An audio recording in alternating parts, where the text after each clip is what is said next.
प्रिय विद्यार्थियों नमस्कार। मैं डॉक्टर गौरव त्रिपाठी आपके लिए जीके या सीईआरटी बेस्ड कुछ प्रश्नों को लेकर के उपस्थित हूं।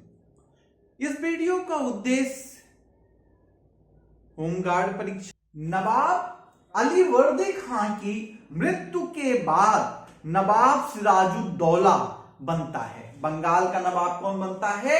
सिराजुद्दौला बनता है। कौन बनता है? सिराजुद्दौला।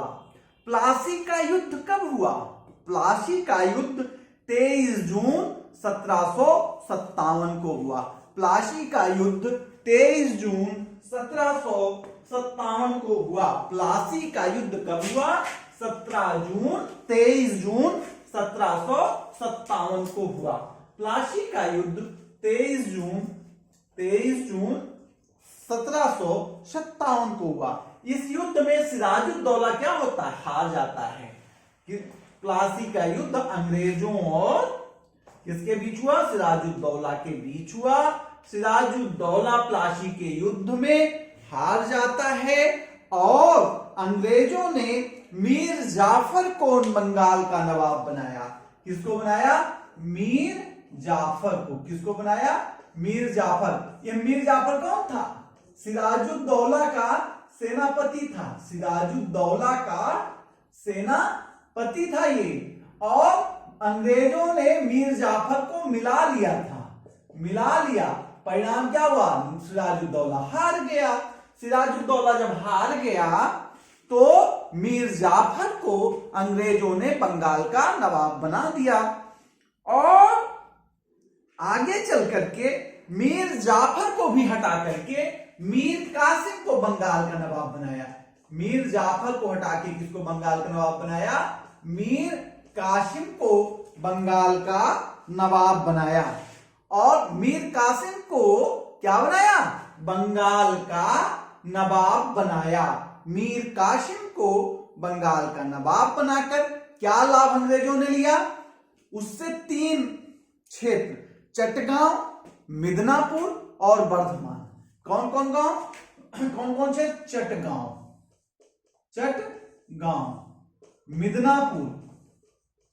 मिदनापुर और बर्धमान। इन तीनों क्षेत्रों से राजस्व वसूली का अधिकार प्राप्त कर लिया। क्या कर लिया? इन जगहों से अंग्रेजों ने लगान वसूलने का, राजस्व वसूल प्राप्त करने का अस्थाई अधिकार प्राप्त किया। किससे? मीर कासिम ने चटगांव, मिदनापुर और बर्धमान तीनों जगहों से अस्थाई रूप से अंग्रेजों को क्या कर दिया? लगान वसूलने का अधिकार दे दिया। बक्सर का युद्ध कब हुआ? बक्सर का युद्ध आप जानते हैं 1764 में। बक्सर का युद्ध 1764 में हुआ। किसके किसके बीच? अंग्रेज और मीर कासिम के बीच। अंग्रेजों और मीर कासिम के बीच बक्सर का युद्ध हुआ। बक्सर कहां है? बिहार में है बक्सर। बक्सर का युद्ध हुआ और मीर कासिम बंगाल का नवाब था। मीर कासिम और अंग्रेजों के बीच हुआ। और इसमें कौन कौन लड़ा था? मीर कासिम लड़ा, शुजाउद्दौला लड़ा, शाह आलम द्वितीय। तो मीर जाफर, शुजाउद्दौला और शाह आलम द्वितीय की संयुक्त सेनाओं ने अंग्रेजों के साथ युद्ध किया। कहां किया? बक्सर के मैदान में। कब किया? 1764 में किया। और विजय किसको प्राप्त हुई? अंग्रेजों को विजय प्राप्त हुई। और बक्सर युद्ध का अंत क्या हुआ? इलाहाबाद की संधि। क्या हुआ? इलाहाबाद की संधि हुई। बक्सर युद्ध की समाप्ति कैसे हुई? इलाहाबाद की संधि से हुई। कहा जाता है कि प्लासी युद्ध में जो अधूरा काम रह गया, किस युद्ध में? प्लासी युद्ध में जो अधूरा काम रह गया उसको किसने पूरा किया? बक्सर के युद्ध ने पूरा किया। इलाहाबाद की संधि से क्या लाभ हुआ? इलाहाबाद की संधि से अंग्रेजों को बंगाल, बिहार और उड़ीसा, बंगाल, बिहार और उड़ीसा में राजस्व वसूलने का अधिकार मिला। इससे क्या हुआ? इलाहाबाद संधि से बंगाल में, बिहार में और उड़ीसा में, बंगाल, बिहार और उड़ीसा में अंग्रेजों को राजस्व वसूलने का अधिकार मिला।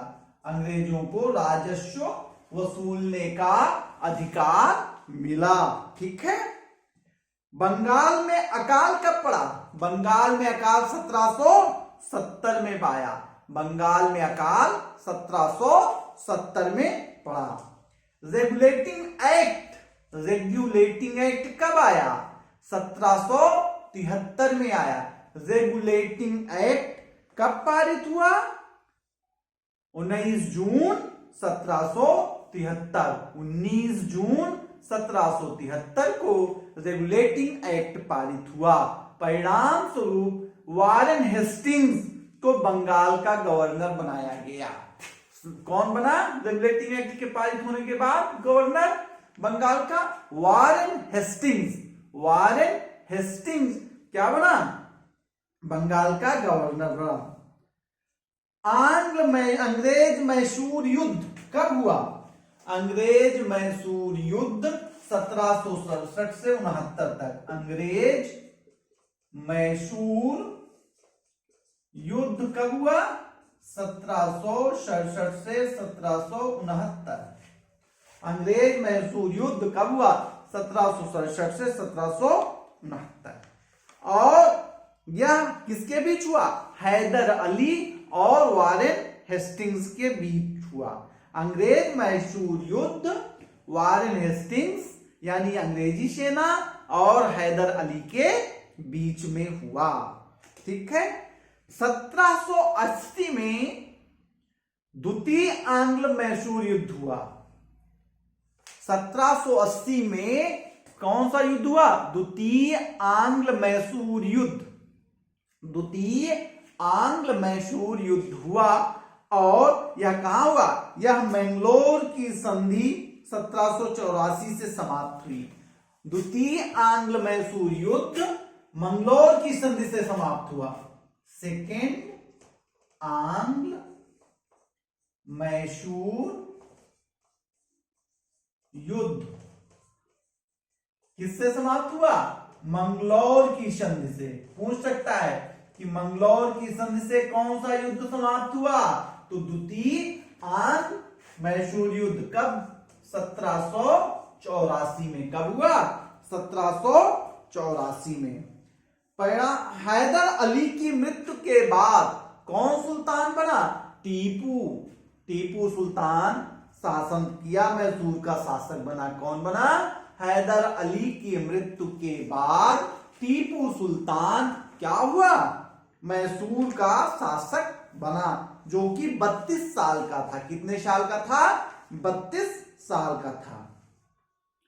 रंगपट्टनम की संधि कब हुई? रंगपट्टनम की संधि 1792 में हुई। रंगपट्टनम की संधि कब हुई? तो रंगपट्टनम की संधि 1792 में हुई। और किसके किसके बीच हुई रंगपट्टनम की संधि? रंगपट्टनम संधि किससे इसके बीच में? अंग्रेज और टीपू सुल्तान के बीच। अंग्रेज और टीपू सुल्तान के बीच में रंगपट्टनम की संधि 1792 में हुई। कब हुई? 1792 में हुई। 1798 में लॉर्ड वेल्जली आया। लॉर्ड वेल्जली भारत गवर्नर ना। कौन?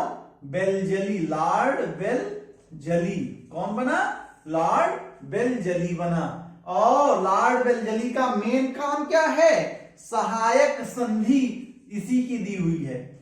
कब आपसे प्रश्न पूछता सहायक संधि किस गवर्नर ने दिया? तो लॉर्ड वेल्जली ने दिया। सहायक संधि साम्राज्य विस्तार, अंग्रेजी साम्राज्य के विस्तार के लिए, अंग्रेजी साम्राज्य के विस्तार के लिए लॉर्ड वेल्जली ने सहायक संधि की नीति अपनाई और इसका क्रियान्वयन सबसे पहले हैदराबाद में हुआ। कहां लागू हुई? हैदराबाद में। कहां? हैदराबाद के निजाम से किया गया। तो इस प्रकार से हम देख रहे हैं SCERT छत्तीसगढ़ के प्रश्नों को, जो कि कक्षा 8 की पुस्तक है, उसको हम देख रहे हैं।